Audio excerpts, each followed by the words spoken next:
С чего начинается Родина? Родина начинается с желания сохранять. Необъятные просторы нашей страны, разнообразие народов и неисчерпаемые природные ресурсы – все в одной системе жизни. И для того, чтобы сберечь вековые достояния, любому государству, как любому живому организму, требуется четко работающий механизм.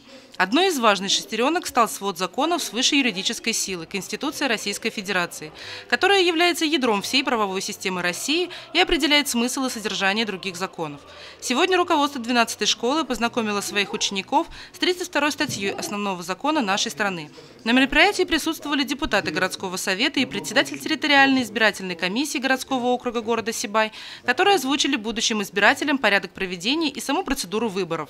Дети, День Конституции, такой важный для всей страны праздник, учатся быть сами уже членами участковых избирательных комиссий, избирателями. Они уже приучаются к этой процедуре. Это очень важно, потому что вот у нас в 2018 году предстоят выборы, самые важные выборы – это выборы президента Российской Федерации.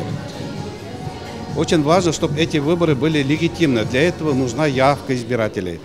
Точно так же вот мы будущих избирателей со школьной скамьи готовим, им о Конституции рассказываем, о выборной системе.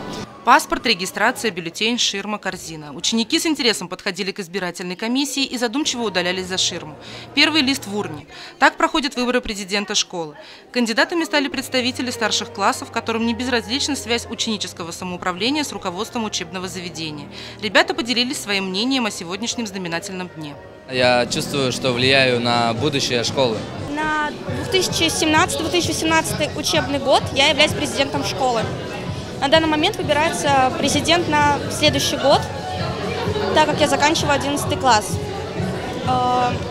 Выборы президента, самоуправление – это неотъемлемый опыт, который учит общаться с людьми, учитывая мнение каждого.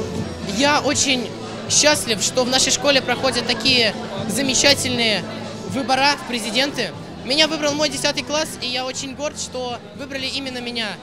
Я понимаю всю ответственность и подойду к этому как можно более ответственно, поскольку эта школа нуждается в модернизации, и я приведу ее к лучшим результатам. Самым юным избирателям едва исполнилось 14 лет, и они получили первый важный документ – паспорт гражданина Российской Федерации. С этого дня участия в выборах, знакомство со своими правами в столь доступной форме, но с полным чувством важности своего выбора им прививается качество, которое в дальнейшем воспитает ответственного и законопослушного гражданина. Екатерина Марочкина, Нияз Мирхайдаров, Любовь Карпова, телекомпания СТВ.